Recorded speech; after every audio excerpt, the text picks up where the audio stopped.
All right, so hey, how's it going out there? Well, it's about time to wrap this series up and put this Ultra 106 on the boat and put it to work. Rick, this has been quite a bit of work making the series, don't you think? I know, and you're, yeah, okay. So, I wanted to do one last video, but I'm kind of not sure what should be your last video, do you think? Why don't we do some networking? Well, I do network. I mean, we're on Instagram at Double T Fishing, we're on TikTok at Double T Fishing, and we got a YouTube Rick, channel. network with other chart plotters. Jeez. Oh. I got you. Do a networking video.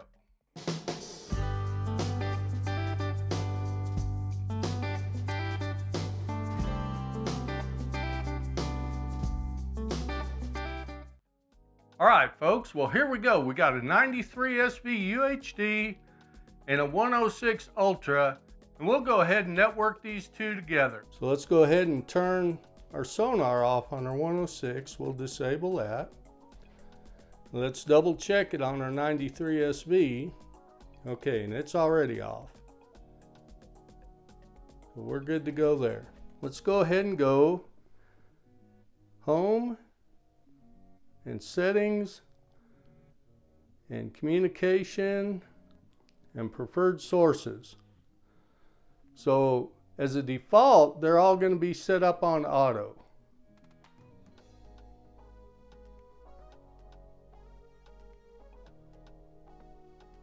Okay, now as you can see, this one, the 93 SV, I already had set up. It's got the traditional sonars built in, clear view and side views built in. Now we want to change that. Since that is going to be in the front, I want my traditional sonar on built in, but I want my clear view and side view coming off the 106.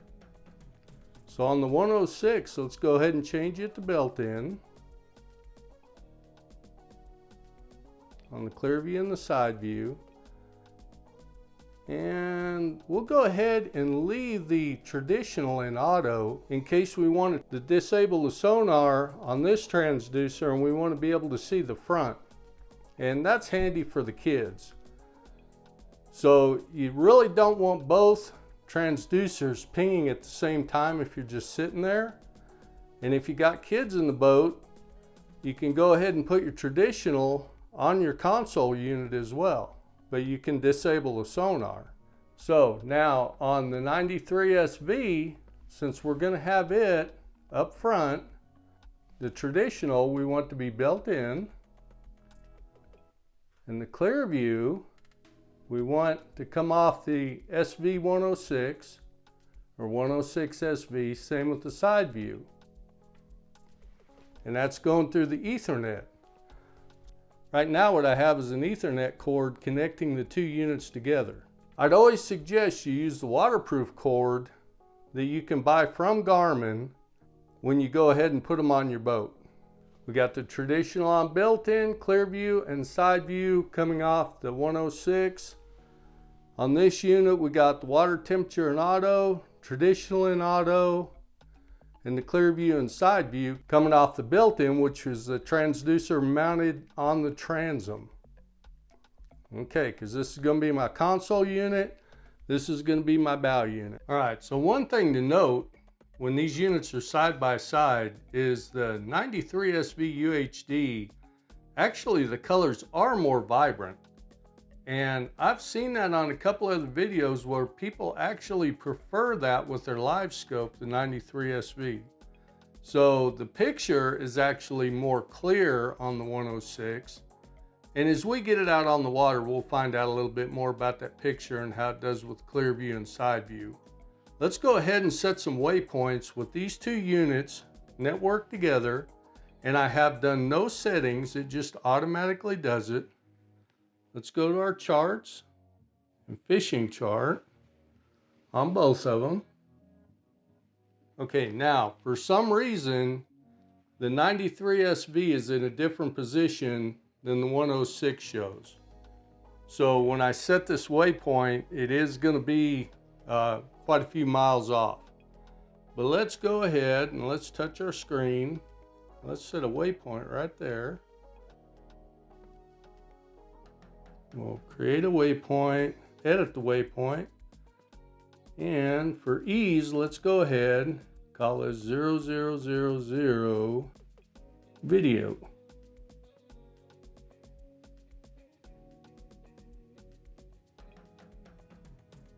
So there it is there.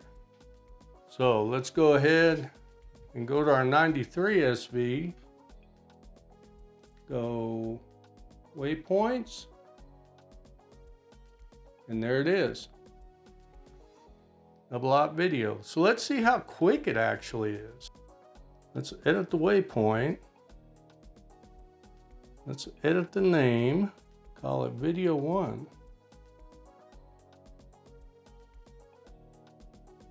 Wow, that's quick. See that? It changed it over here that quick. That's pretty impressive. Let's go ahead and navigate to, go to,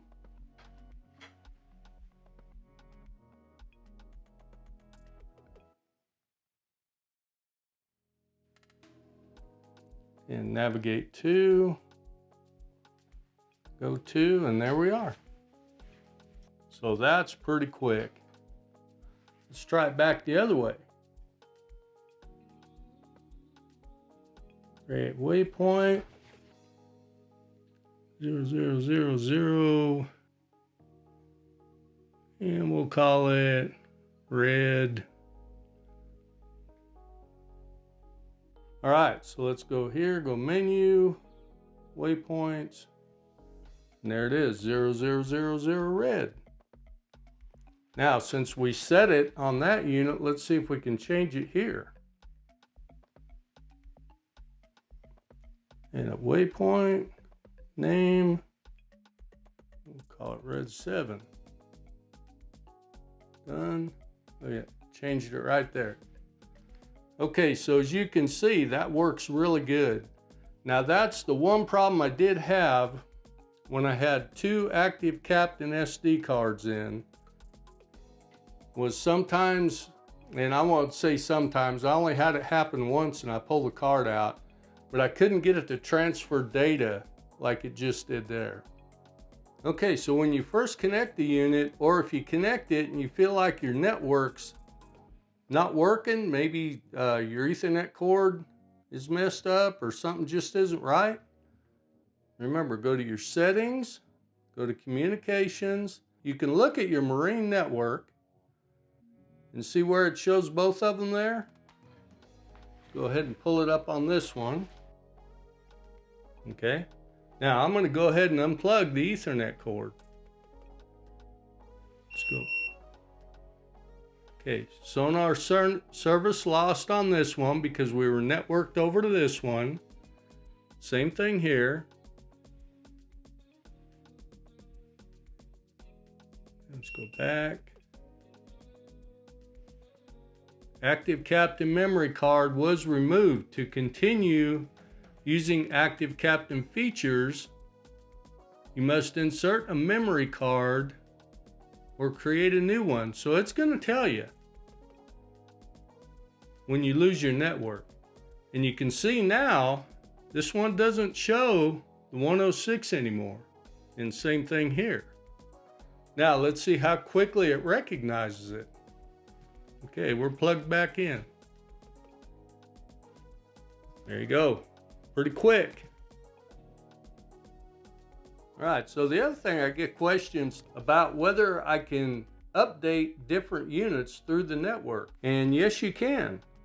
Go to settings, go to system, system information, and Garmin devices.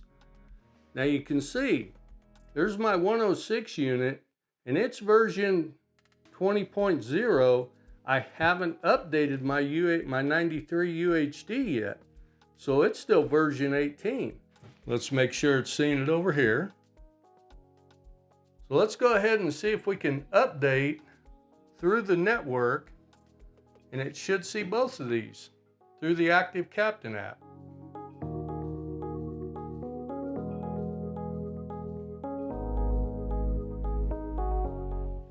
right, so as you can see, now we're transferring. And that moves along pretty slow. We're at 10%. So I'll go ahead and turn the camera back on when we get a little closer. All right, so now we got update complete. Select OK to restart device. You can see there it's version 20 now. And you can see here now, you got the disclaimer. Accept that. Let's go settings, system information, Garmin devices. Now we've got version 20 on the 93 SV UHD and version 20 on the 106 SV. All right, so successful. Okay, Rick, so who gets the active Captain SD card? Obviously, Well, I get the SD card, don't be silly. Yeah, Just because your screen is bigger, come on now. 106, you've got 2 card slots, so if, Really, you don't need 2 card slot to make this work. well, I know the 106 is bigger and it That's right, gets it's all about way, the money. but Just because 106 is Just overpriced, I cause get my to ride in the... processor is faster and I can I handle know, more data. I know. That's petty. All right, so as you can see, networking the units together isn't very intimidating. It's fairly easy, and a couple things to remember, like I said up front, if you're using a 106, it's a larger fuse size. The power cable will connect to it, but you got to change out that fuse. And don't forget, if you have a transducer on your trolling motor that's turning all the time, it's probably not going to work really good for clear view and side view. So go ahead and network that front unit through your console to your transducer mounted on the transom. It'll work a lot better for those 2 screens. For your traditional, I'd leave it on the one at the trolling motor. So anyway, I really hope this video's helped you, and we're going to go ahead and get this one mounted on the boat. But until next time, keep calm and hook 'em, and we'll see you.